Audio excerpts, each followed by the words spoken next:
El número de científicos que se encuentran trabajando en los laboratorios de todo el mundo es mayor que la suma de todos los que han existido a lo largo de la historia. El 90% de los investigadores que ha conocido la civilización humana se encuentran en activo.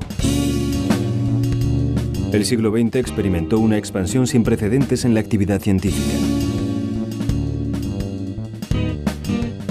Una expansión que sigue acelerándose cada vez más y que en apenas 100 años ha transformado completamente nuestra sociedad, nuestra economía, nuestra política y nuestra forma de relacionarnos con el planeta en que habitamos. Es imposible entender el presente sin tener en cuenta lo que la ciencia y la tecnología han puesto al alcance de nuestra mano.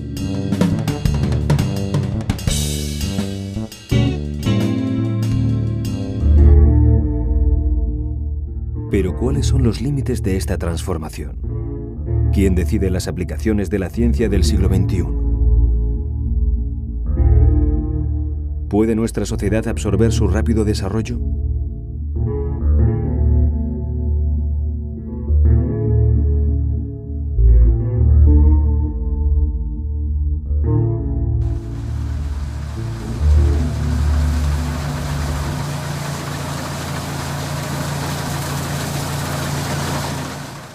La población mundial ha pasado en un siglo de 1.500 a 6.300 millones de habitantes. Dentro de poco seremos 5 veces más numerosos que hace 100 años gracias a que nos alimentamos mejor, a que los sistemas de transporte han eliminado el tiempo y la distancia y a que hemos conquistado condiciones sanitarias capaces de erradicar las epidemias.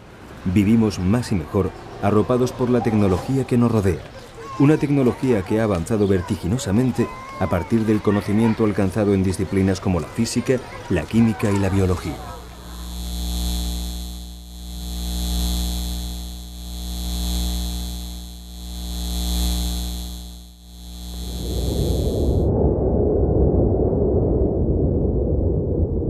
Una escalada en la producción y aplicación de conocimientos como la que hoy vivimos hubiese sido difícil de predecir.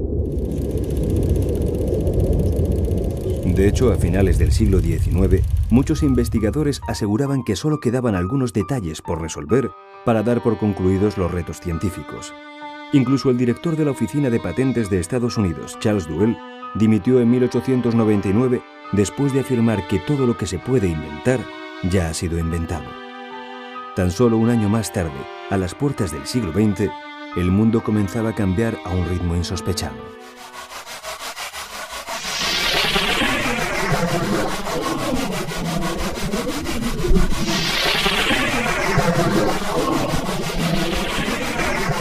En 1900 Max Planck sienta las bases de la mecánica cuántica. En 1901 cruza el Atlántico la primera señal telegráfica. 1903 se produce el primer vuelo tripulado de una máquina movida por motor. Niels Bohr y Ernest Rutherford dilucidan la estructura general del átomo. En 1905 Einstein publica su primera teoría de la relatividad. Entre 1924 y 1929 se descubre la primera galaxia fuera de la Vía Láctea y se propone la teoría del Big Bang. Para entonces Alexander Fleming había topado con la penicilina. La década de los 40 estuvo marcada por el control de la energía nuclear. Como consecuencia de la Segunda Guerra Mundial, se desarrolla la tecnología del radar y se construyen los primeros ordenadores electrónicos mientras los hogares se llenan de electrodomésticos. En 1953, James Watson y Francis Crick descubren la estructura del ADN. Yuri Gagarin se convierte en el primer astronauta en 1961. 1964, Murray Hellman pronostica la existencia de partículas subatómicas más pequeñas que el electrón. Y en 1967 se realiza el primer trasplante de corazón. En 1969 el hombre pone el pie en la luna. 1973 nace la primera niña probeta. Los años 80 ven el nacimiento de Internet y la explosión de los ordenadores personales. La biotecnología avanza a gran paso con la creación de organismos modificados genéticamente y en 1997 Dolly se convierte en el primer clon de un mamífero creado a partir de una célula de animal adulto. En el año 2001, los responsables del proyecto Genoma anuncian que se ha completado el mapa genético de nuestra especie.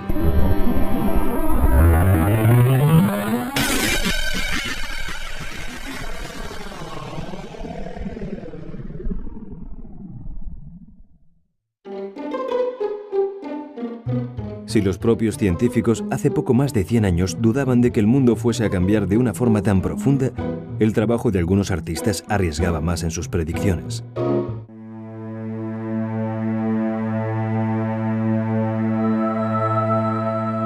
París 1900. El dibujante Jean-Louis Cot realiza una serie de dibujos con la idea de profetizar cómo será el mundo en el año 2000. Para moverse por la gran ciudad, basta con recurrir a ingenios voladores y si lo que se necesita es un traje a medida, se puede recurrir a un sastre mecánico. Los médicos pueden vencer a los microorganismos proyectándolos contra una pantalla y una ballena impulsa un placentero paseo submarino. Los comensales degustan alimentos en forma de comprimidos en las grandes recepciones e incluso los alumnos en el colegio estudian las asignaturas gracias a un ingenio que tritura los libros y los hace llegar eléctricamente a sus cerebros. El inocente optimismo de estos grabados muestran la distancia que ciencia, tecnología y sociedad han recorrido en tan solo un siglo. Pero muestran también una fe en el progreso de la ciencia y su aplicación a la vida diaria, que aunque ha producido resultados muy distintos a los que se imaginaba nuestro dibujante, no ha defraudado estas expectativas.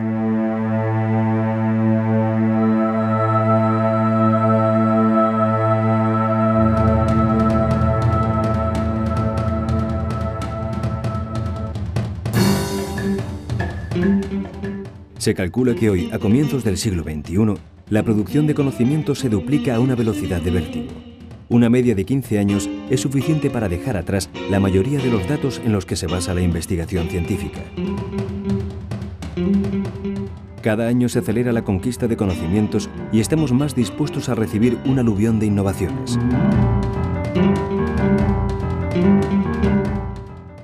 Por ejemplo, el teléfono necesitó más de 50 años entre su invención y su aplicación. La radio solo 35, el radar poco más de 15, la televisión 10, el transistor 5 y el teléfono móvil nos ha conquistado en unos cuantos meses. No es exagerado concluir que nos encontramos ante una revolución científico-técnica que va a proporcionar a la especie humana una transformación tan intensa como la invención de la agricultura en el Neolítico o la revolución industrial de los siglos XVII y XVIII. Galileo, Newton son cánones de la ciencia moderna, ¿no? De la revolución científica del siglo XVII. Pues bien, el proyecto Manhattan, los radares, los grandes aceleradores de partículas, o hoy en día el proyecto Genoma son los cánones de la revolución tecnocientífica que ha tenido lugar en el siglo XX. Entonces la revolución tecnocientífica es una revolución de mucha mayor envergadura que la revolución industrial, y no consiste en introducir las técnicas para la producción en cadena, en serie, en grandes plantas industriales, sino que se caracteriza porque la ciencia y la tecnología se hibridan. Por eso el término más adecuado a mí me parece tecnociencia, ¿no? La bomba atómica, en las bombas atómicas, es el primer gran ejemplo de tecnociencia. Es decir, que científicos e ingenieros o técnicos, en lugar de ser comunidades científicas separadas, como tradicionalmente lo fueron durante el siglo XIX y durante el primer tercio del siglo XX, trabajan en los mismos laboratorios y teniendo culturas y formaciones distintas, sin embargo, interactúan continuamente en los mismos equipos de investigación.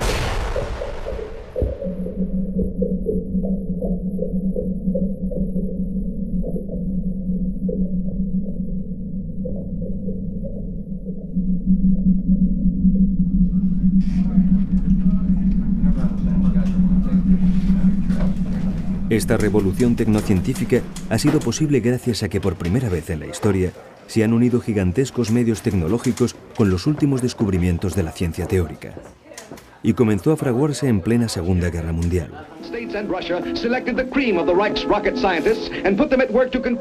Los físicos que habían desarrollado la mecánica cuántica estaban seguros de que la nueva física, combinada con la teoría de la relatividad de Einstein, permitía la fisión atómica. La ciencia alemana y la aliada competían por partir núcleos de uranio y controlar una reacción en cadena capaz de provocar efectos devastadores. Cuando en 1941 Estados Unidos entró en guerra, un oficial del Cuerpo de Ingenieros, el coronel Grubbs, se puso al frente de la respuesta nuclear, el llamado Proyecto Manhattan.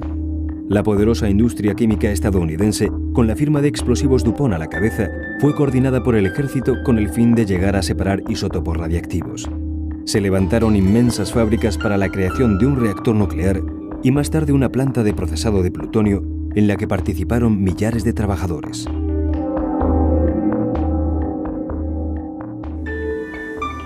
La costosa empresa contaba con el apoyo de algunos de los físicos más eminentes del momento. Niels Bohr, Enrico Fermi y Richard Feynman, entre otros, aconsejaban a Robert Oppenheimer, a quien habían encomendado todas las labores orientadas a construir las bombas. La intención de Oppenheimer y de los físicos del proyecto no era la de dirigir los ataques contra poblaciones civiles. Pero el 6 de agosto de 1945, el bombardero Enola Gay, cargado con una bomba de uranio, provocó una explosión equivalente a 13.000 toneladas de TNT en el centro de la ciudad de Hiroshima.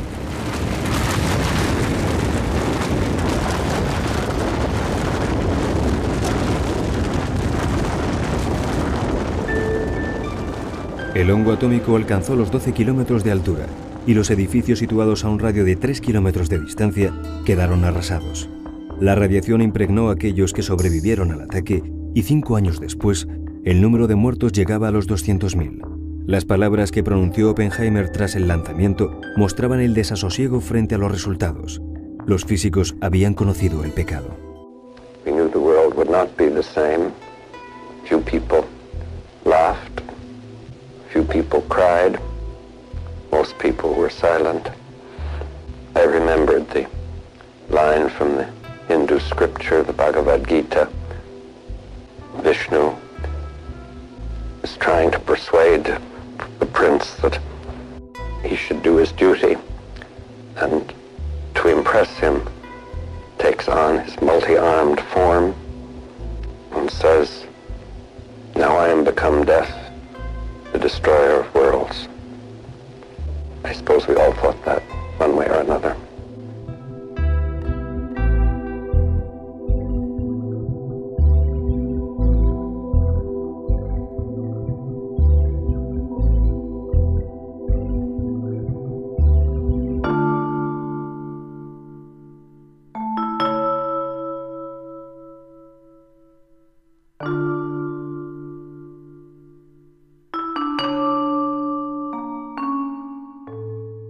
Albert Einstein solía decir que la ciencia es la cosa más objetiva que puede llegar a conocer el hombre, pero que al perseguirse como una meta, al convertirse en un fin, es algo tan subjetivo y condicionado socialmente como cualquier otro aspecto de la actividad humana.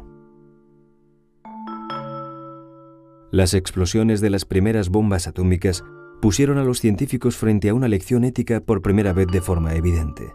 Ciencia, tecnología y política quedaban definitivamente ligadas. El fortalecimiento de los estados dependía de los nuevos descubrimientos, y al mismo tiempo la ciencia no podía continuar su avance sin grandes aportaciones económicas. A partir de ese momento, los resultados que ofrece la ciencia están dotados de un poder antes desconocido, un poder que encuentra límites morales a los que el primero en enfrentarse es el propio investigador.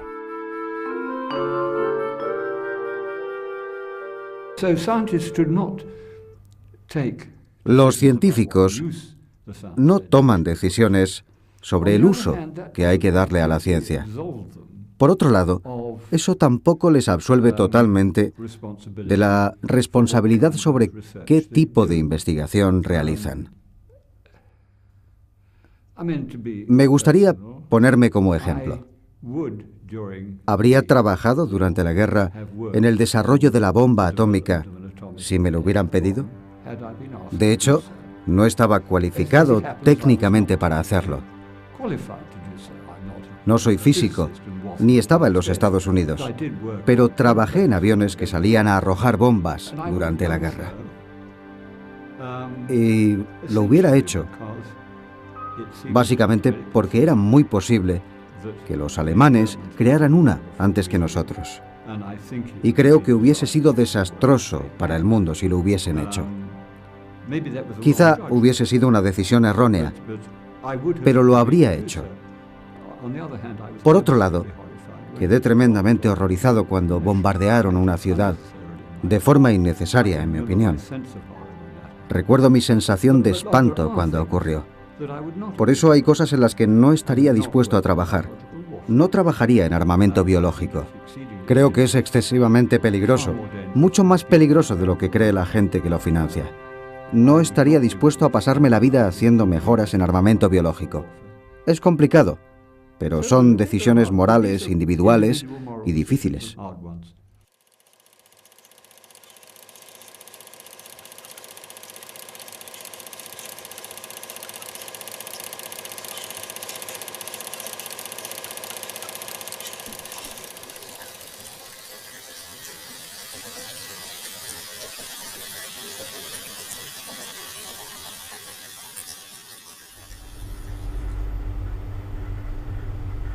La física avanzada a gran escala, que estudia el comportamiento de las partículas según las leyes de la mecánica cuántica, se realiza en muy pocos sitios en el mundo.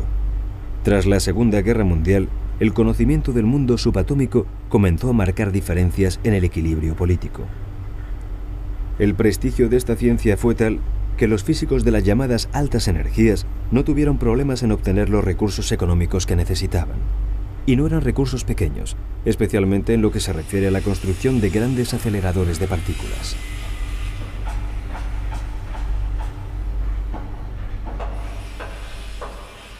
En Europa se aprovechó el mito de la energía nuclear y la incertidumbre de la Guerra Fría para crear en 1953 el CERN, un centro de investigaciones nucleares cuyo principal laboratorio es el túnel de 27 kilómetros de longitud situado en la frontera entre Francia y Suiza.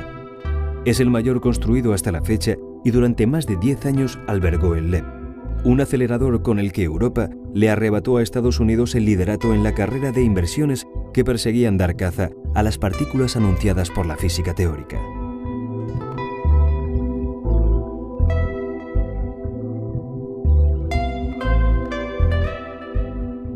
La creación de esta catedral de la física de partículas elementales, en cuya financiación participaron 12 países y que tiene como sede la neutral ciudad de Ginebra, fue un delicado ejercicio en el que se unieron ciencia, política y diplomacia. En los aceleradores, auténticas máquinas del tiempo capaces de reproducir las condiciones que reinaban en el universo muy poco tiempo después del Big Bang, se ha logrado conocer mucho mejor las leyes fundamentales por las que se rige la materia. En su interior se producen colisiones de partículas gracias a enormes energías cuyos resultados tienen que ser analizados a través de sofisticados procesos, por lo que no es de extrañar que sean el punto de partida de grandes avances en software informático.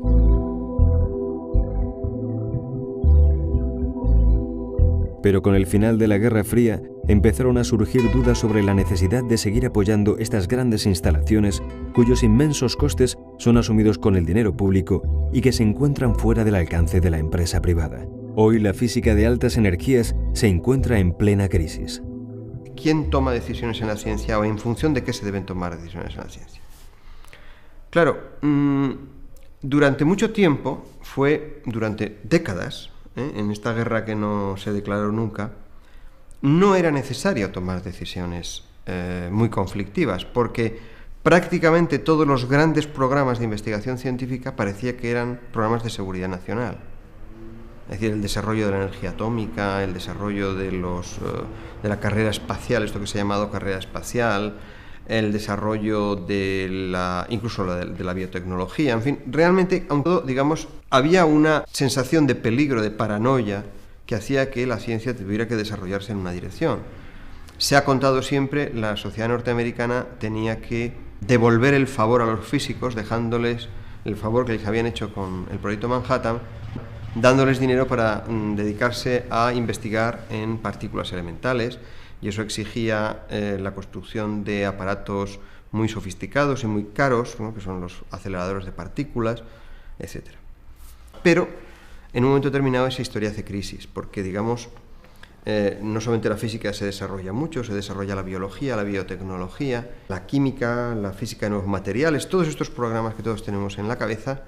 Cuando uno ve todo ese desarrollo, uno piensa, realmente ahora, 50 años después, la cuestión es más complicada, porque se han desarrollado muchísimas comunidades científicas que luchan por su preeminencia, por los fondos, por los recursos, por la influencia dentro de la vida social.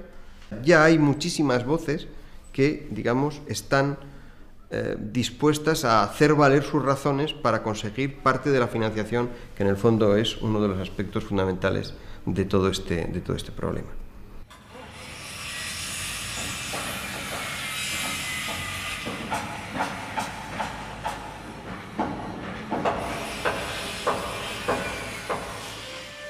Ahora en el interior del CERN se está construyendo el LHC, un acelerador mucho más potente que entrará en funcionamiento en el 2006 y con el cual se pretende profundizar mucho más en la estructura de lo muy pequeño. Su coste será de 300,5 millones de euros.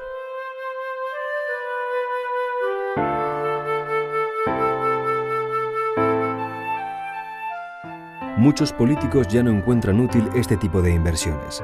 Opinan que el conocimiento que no hayamos alcanzado todavía puede esperar. Por esta razón, en 1993, el Congreso estadounidense decidió, tras varios años de desarrollo y estudios, desechar la construcción del SSC, un acelerador mucho mayor que cualquiera de los anteriores gracias a su túnel de 67 kilómetros, y que realmente habría supuesto una revolución en el estudio del mundo subatómico.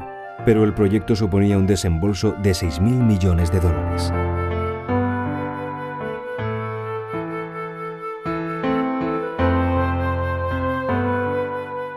¿Está realmente justificado este gasto? Actualmente se argumenta que los beneficios en forma de retornos tecnológicos que surgirán de las futuras investigaciones son una razón suficiente para realizar estas empresas. Estos retornos tecnológicos, que parten de la investigación básica para llegar al gran público, han sido constantes en la segunda mitad del siglo XX. Unos retornos que han beneficiado la economía de los países promotores de la investigación básica. De esta forma, por ejemplo, la industria del microprocesador en Noruega llegó a ser líder mundial gracias a su colaboración con el CERN.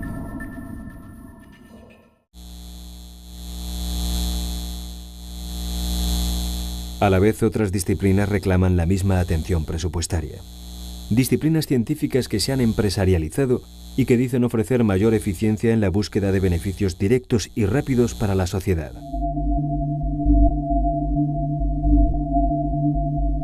El conocimiento científico se ha mostrado a lo largo del siglo XX como la clave para el desarrollo político, como un factor determinante para el desarrollo económico y social.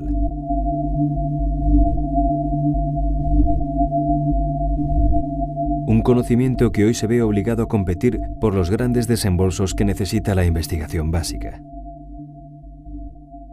Inevitablemente, porque el dinero suele venir del erario público.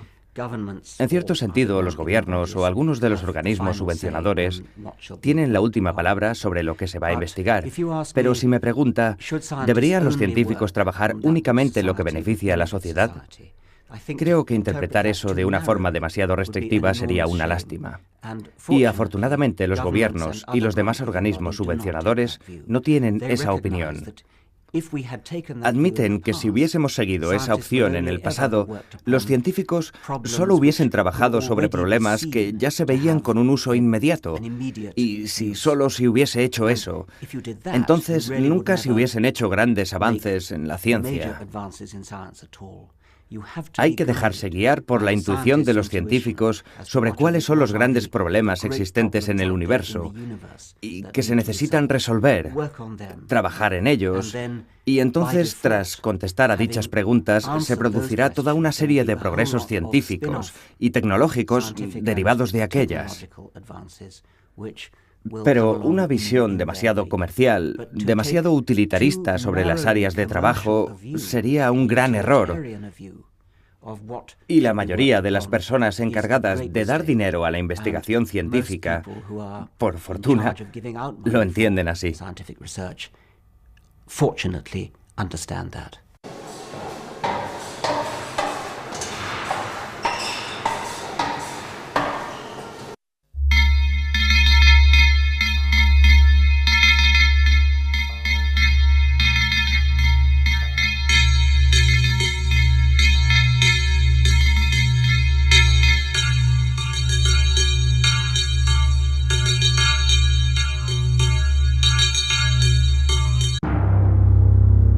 ¿Cuál es el tamaño del universo?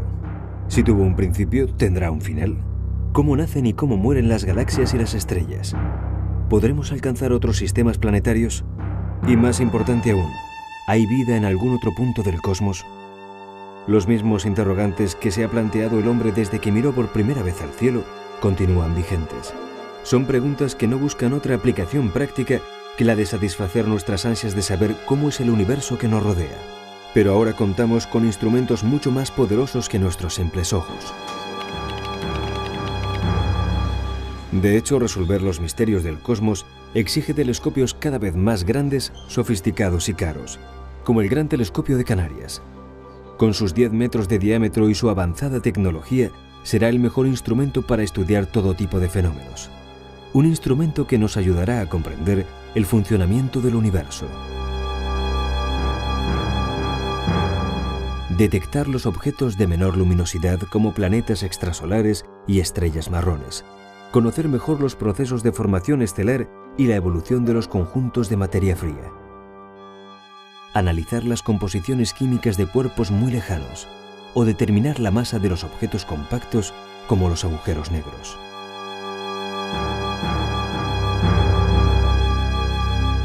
Pero para que esto sea posible, ha sido necesario invertir casi 100 millones de euros. Su espejo primario ha sido minuciosamente diseñado.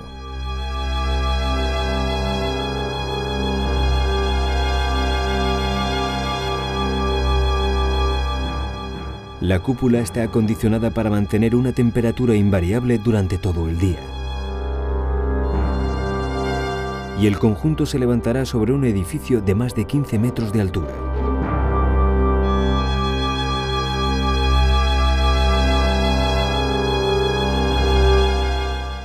Sin embargo, esta gigantesca y sofisticada obra, que intenta aproximarnos a los secretos del cosmos, también tiene puestos los pies en la Tierra.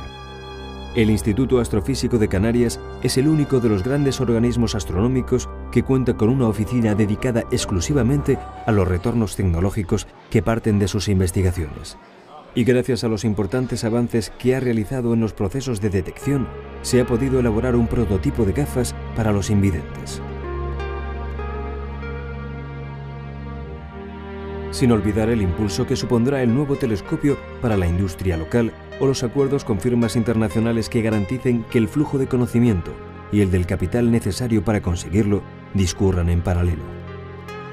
La búsqueda de este conocimiento tiene obligatoriamente que encontrar un equilibrio entre su coste y el rendimiento que pueda producir, aunque sea de forma indirecta. La integración de estos procesos en la economía de los países del primer mundo resulta fundamental para no perder el acelerado tren del avance tecnológico. De hecho, parte de la curiosidad humana tendrá que confiar en que los modernos telescopios espaciales continúen siendo un medio de poder y de prestigio para poder obtener respuestas.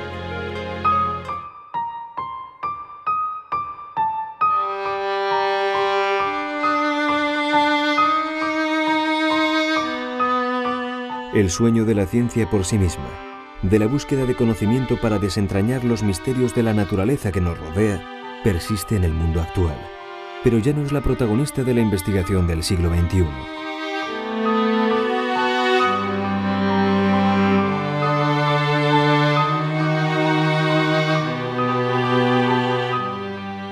Isaac Newton, en su obra Philosophia Naturalis Principia Mathematica, selló la revolución científica del siglo XVII con la impronta de un acercamiento heroico a la naturaleza.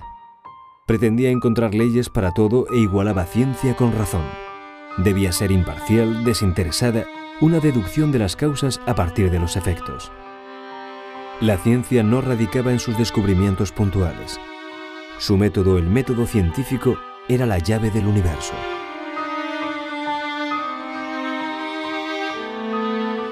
Hasta el siglo XIX la ciencia no se insertó en la sociedad y lo hizo a través de campos como la iluminación eléctrica, la telegrafía o los avances de la salud pública.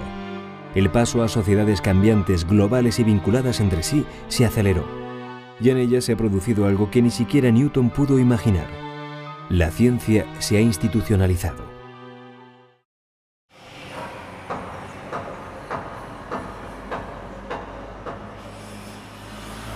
Ya no es una actividad de pioneros. Los científicos se han convertido en reputados profesionales y los nuevos descubrimientos no pueden ser llevados a cabo por un solo individuo.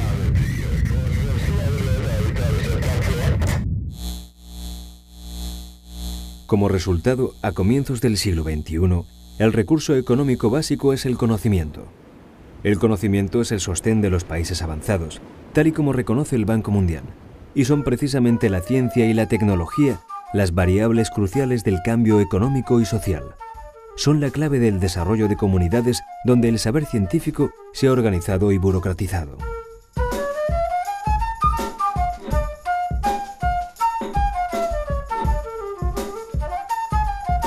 Los rostros de los científicos más importantes se han plasmado en los billetes de todo el mundo. Una manera de reconocer a los artífices del mundo de hoy y el valor de una labor que ha transformado nuestra vida. Quedémonos con un dato. La mitad del Producto Interior Bruto de los países de la Organización para la Cooperación y el Desarrollo se basa en la producción y distribución de conocimiento. Estados Unidos, por ejemplo, tiene más trabajadores produciendo y distribuyendo conocimiento que creando y moviendo mercancías físicas.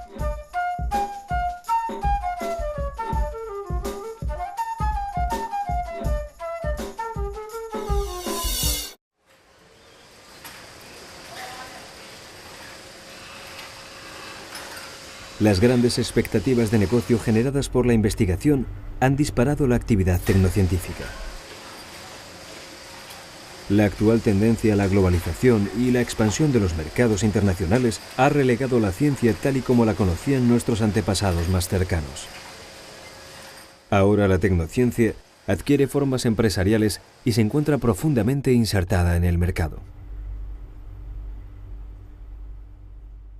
Este es el cambio de la ciencia desde el punto de vista de financiación, el cambio de la ciencia a la tecnociencia. Entonces, digamos, la ciencia en su inmensa mayoría es de financiación pública y por lo tanto sujeta a control público, a control, digamos, de los estados, de los gobiernos, de los ministerios correspondientes. Entonces, es impensable en el siglo XIX que un banco vaya a invertir en investigación científica, ¿no? En el siglo XX es completamente normal, un determinado tipo de banco, los bancos de capital riesgo invierten cada vez más en líneas de investigación científica. Hoy en día hay empresas tecnocientíficas que cotizan en bolsa, es decir, que ya no solo utilizan los fondos públicos o los fondos empresariales para captar fondos para la investigación, o no solo los fondos bancarios de las entidades de capital riesgo, sino que incluso se recurre a la bolsa como fuente de financiación para la actividad científica, ¿no? La tecnociencia desde los años 80 ya es al 50% de financiación privada y hoy en día ya está en el 70% en Estados Unidos de financiación privada, de empresas de I+D. Entonces, claro, los empresarios de I+D también controlan la investigación científica y no solo la controlan los gobiernos, pero los criterios de control de la investigación científica y los criterios de valoración que aplican las empresas de I+D son muy distintos. Digamos, estas empresas pues piden patentes y patentes rentables, piden innovación, piden efectivamente que se genere conocimiento aplicable, difundible en el mercado, tienen otros criterios de valoración.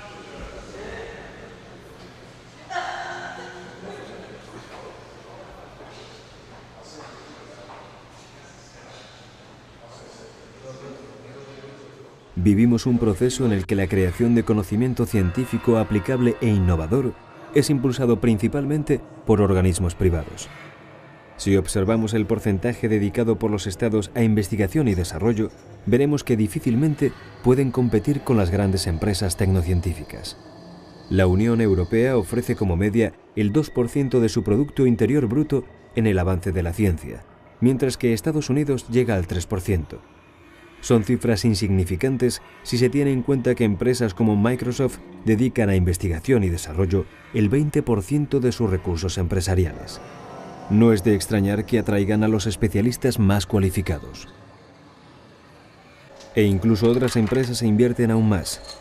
En el campo de la biotecnología, el sector privado llega a otorgar a la investigación básica hasta el 30 y el 40%. Y es que la última revolución de la ciencia se ha hecho de la mano de la inversión privada.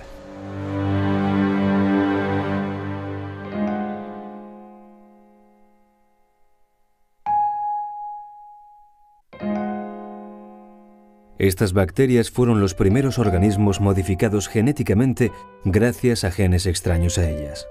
Fue en 1973. Había nacido la ingeniería genética.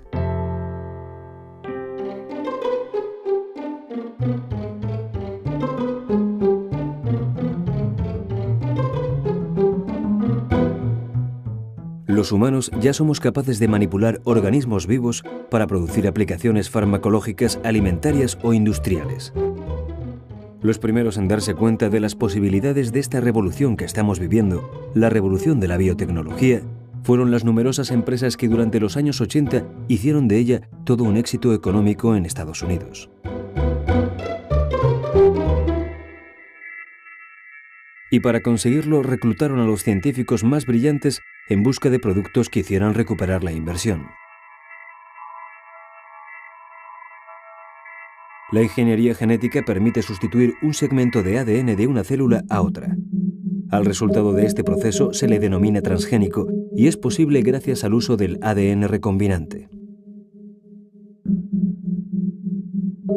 De hecho, los productos farmacéuticos obtenidos por ADN recombinante están desde hace años en las farmacias, mientras que los alimentos transgénicos comienzan a llegar a los mercados y a la alimentación de los animales de nuestras granjas.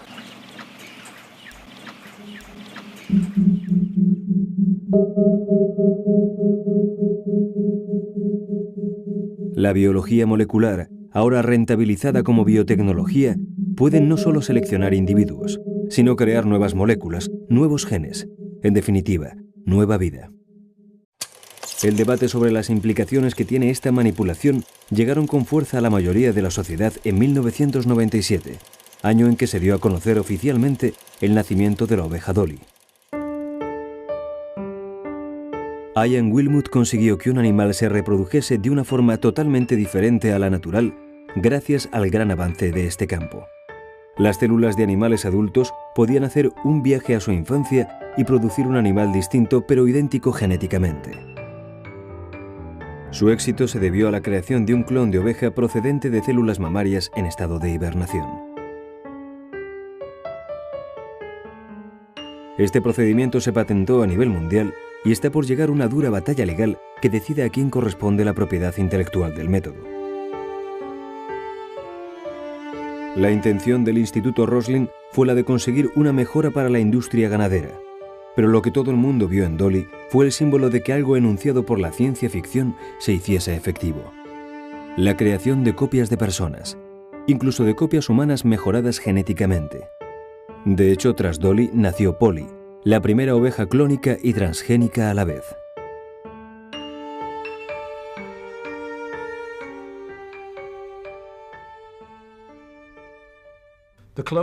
En lo que se refiere a la clonación, cuando comenzamos el proyecto en 1990, si hubiésemos dicho que nuestro objetivo era crear un clon de un animal adulto, la gente se hubiese reído, porque en ese momento se consideraba que era totalmente imposible. Por lo tanto, creo que lo que podemos esperar, lo que debemos pedir a los científicos, son investigaciones muy ambiciosas, porque no tenemos idea en un principio de lo que se puede conseguir. Pero de igual modo no tenemos muy claro cómo va a ser la aplicación de la ciencia. Porque al mismo tiempo que accedemos a las tecnologías, la gente cambia de opinión en relación a cómo deberían aplicarse. Y en muchos casos, tecnologías muy diferentes provenientes de distintas áreas pueden unirse de una forma que no se puede predecir. Pero creo que es en este punto en el que la sociedad debería tener su papel. La sociedad debería decidir cómo se utilizan las diferentes tecnologías. Y la clonación es un ejemplo perfecto. Gracias a la clonación se pueden producir copias genéticamente idénticas de animales para que produzcan carne de mejor calidad o más leche. Se puede utilizar para producir células humanas para tratar enfermedades de origen genético. Se puede utilizar para hacer copias genéticamente idénticas de personas. Y creo que nuestra responsabilidad como biólogos es explicar esto a la gente. Explicárselo a los gobiernos. Y entonces será realmente la sociedad quien decida. De acuerdo, sí, creemos que esta aplicación es la adecuada, pero no queremos de ningún modo esta otra. Este es el punto en el que la sociedad debe tener su influencia, en el uso de la ciencia más que en qué tipo de investigación se realiza.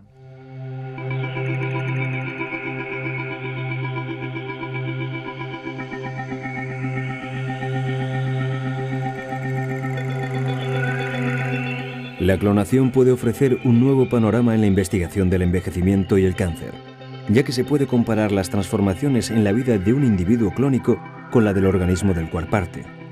Pero abre nuevas incógnitas en torno a la patente de seres vivos y especialmente si se trata de seres humanos.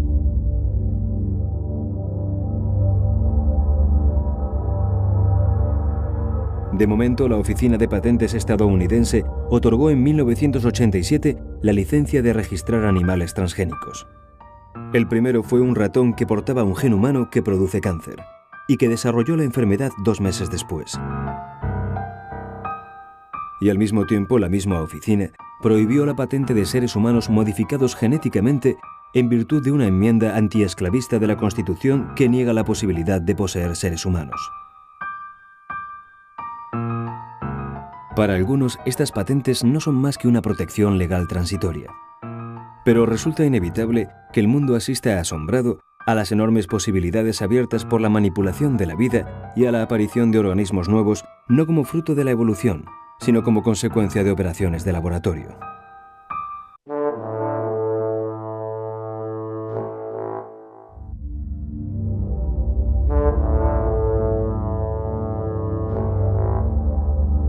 Los problemas éticos no pueden ser resueltos a la misma velocidad que se producen los nuevos descubrimientos.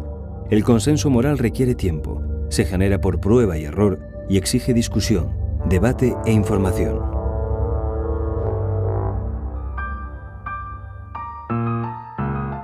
Desde la UNESCO se ha hecho un esfuerzo para intentar evitar que las sustancias naturales pasen a convertirse en propiedad privada. Un esfuerzo que encuentra límites en el secretismo de algunas empresas farmacéuticas que protegen la información que han producido sus inversiones. Y es que identificar y encontrar utilidad a cada uno de los genes que forman la herencia que a lo largo de la evolución hemos recibido puede ser un trabajo útil, pero es un trabajo costoso.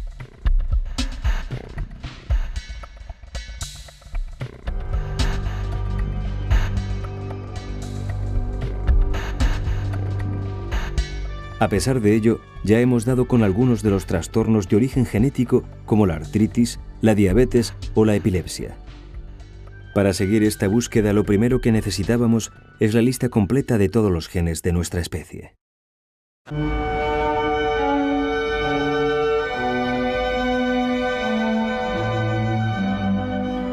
Ese fue el propósito del gran reto de la biología de finales del siglo XX, el proyecto Genoma Humano. El desciframiento de lo que se ha dado en llamar las instrucciones para hacer un ser vivo. Codificar el conjunto de genes que hacen que seamos personas.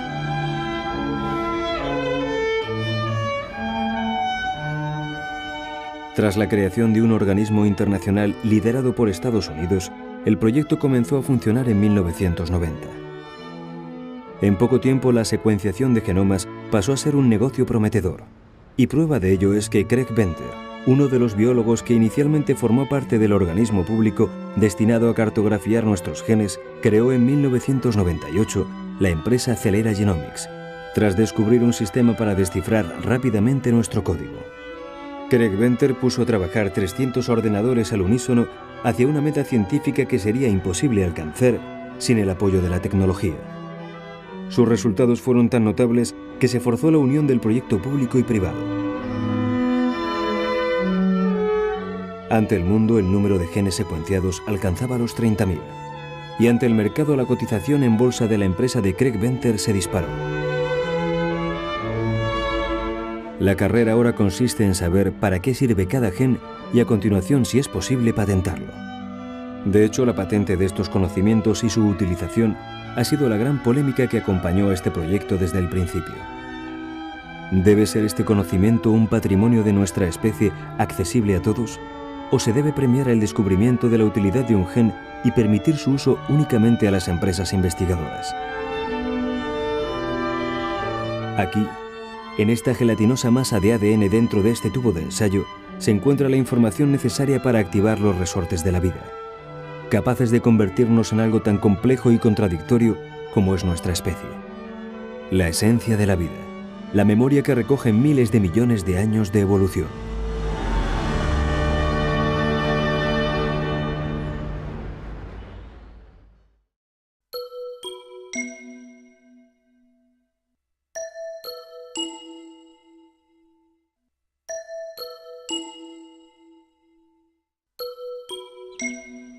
Todavía no conocemos en profundidad cómo influye el medio ambiente en la información que guardan los genes. En muchos casos no sabemos cómo puede variar durante el transcurso de nuestras vidas la tendencia a padecer determinada enfermedad o a desarrollar determinado talento.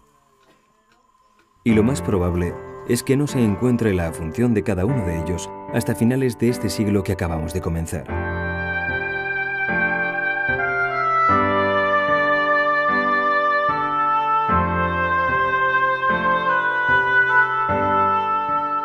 Pero cada vez está más cerca el momento en que los beneficios de los análisis genéticos estén incorporados a nuestra vida cotidiana. En un carné como este, cada uno de nosotros recogerá datos que ayuden a la comunidad médica a afinar su diagnóstico y a tomar medidas preventivas. Esta tarjeta individualizada mostrará si somos propensos o no a sufrir la enfermedad de Alzheimer, o si tenemos que estar atentos a nuestros músculos o nuestros huesos. El carné genético nos dirá si tenemos que moderar la secreción excesiva de ciertas enzimas o producir proteínas que refuercen nuestro sistema inmunológico. Pero la sociedad del conocimiento en que vivimos todavía tiene que resolver las posibles discriminaciones que genere el uso de esta información.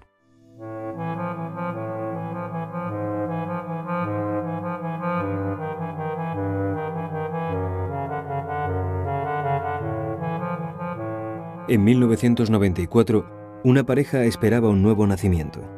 Como uno de los hijos anteriores estaba afectado por fibrosis quística, la compañía que se hacía cargo de su tratamiento pidió un análisis genético para averiguar si el futuro niño sufriría el mismo trastorno. Como el resultado fue positivo, la compañía formuló su deseo de renegociar los servicios que ofrecía a la familia.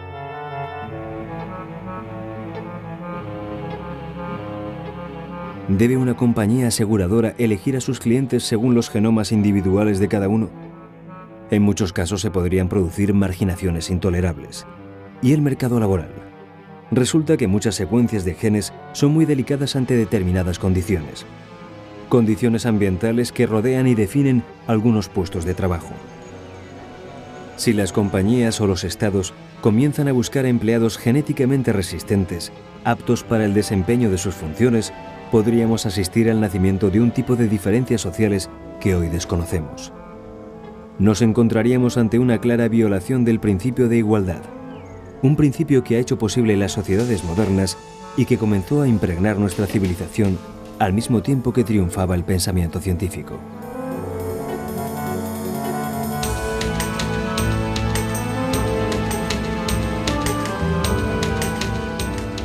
El siglo XX transformó la investigación científica y sus aplicaciones. En los últimos 100 años, la ciencia ha pasado de querer comprender el mundo a querer transformarlo. Y hemos dado pasos de gigante para alcanzar una nueva visión del universo que nos rodea, apoyados por los beneficios económicos que han producido estos descubrimientos.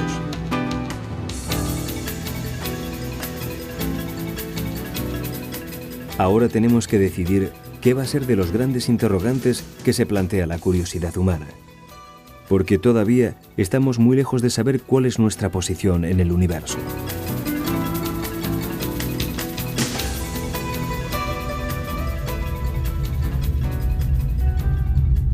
En 1900 la visión del cosmos se restringía a la Vía Láctea. Los astros se movían de acuerdo con las leyes de Newton. La fuente de energía de las estrellas era un misterio, y el cosmos quedaba limitado por la luz visible.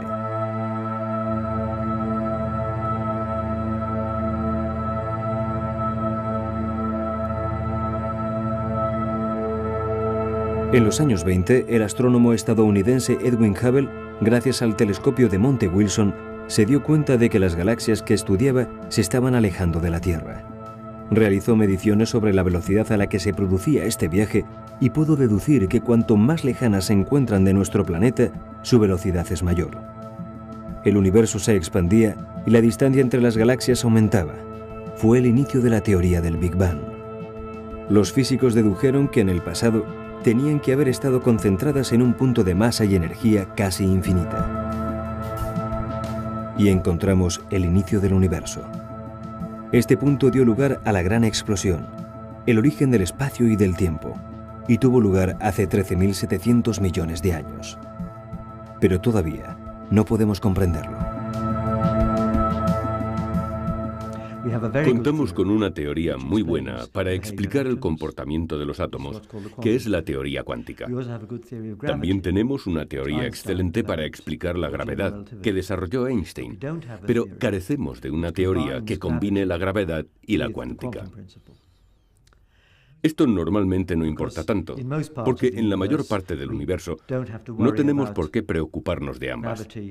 La gravedad es importante en los objetos grandes como los planetas y las estrellas, mientras la cuántica se aplica en los átomos, donde la gravedad carece de valor. Pero si imaginas el principio del universo, cuando algo tan pesado como una estrella estaba comprimido en un simple átomo, entonces hay que pensar en la gravedad y al mismo tiempo en la cuántica. Y no tenemos ninguna teoría que combine ambos fenómenos.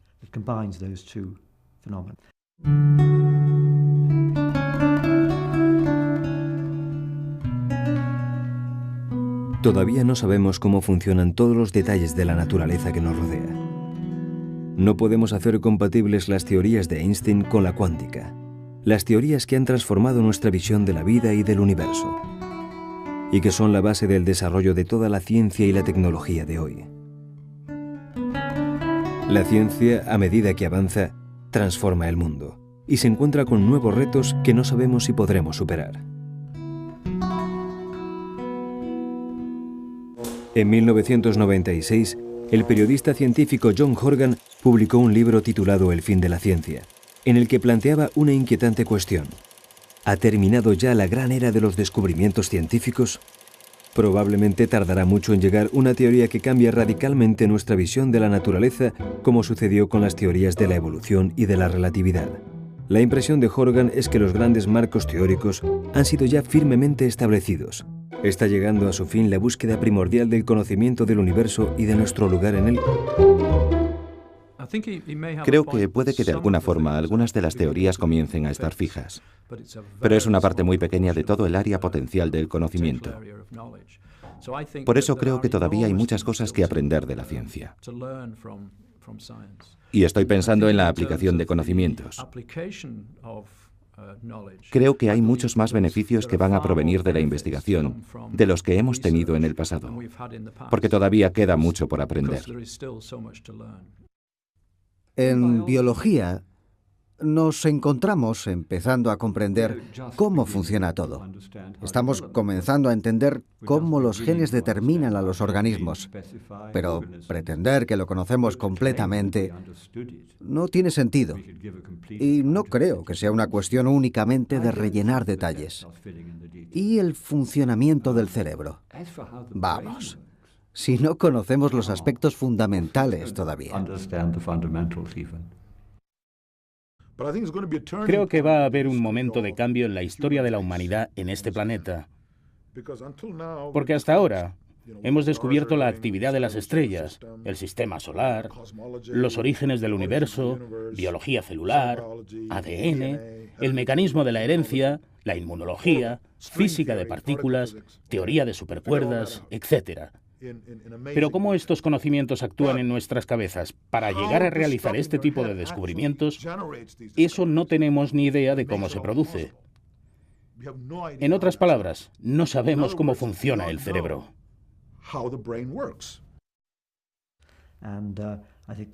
Creo que la ciencia es una búsqueda sin final, y cuanto más avanzamos, aparecen nuevos retos. El misterio es cuál es el nivel de complejidad en el universo y si podemos abarcarlo. Puede que haya muchas cosas que nunca lleguemos a conocer, pero la ciencia creo que está comenzando ahora. Yo no sé por dónde evolucionará el conocimiento científico, pero que la práctica científica va a seguir evolucionando en el sentido de más tecnociencia y que ciencia seguirá habiendo, pero en un porcentaje cada vez más escaso. Yo ese pronóstico sí lo haría para los próximos 20 años.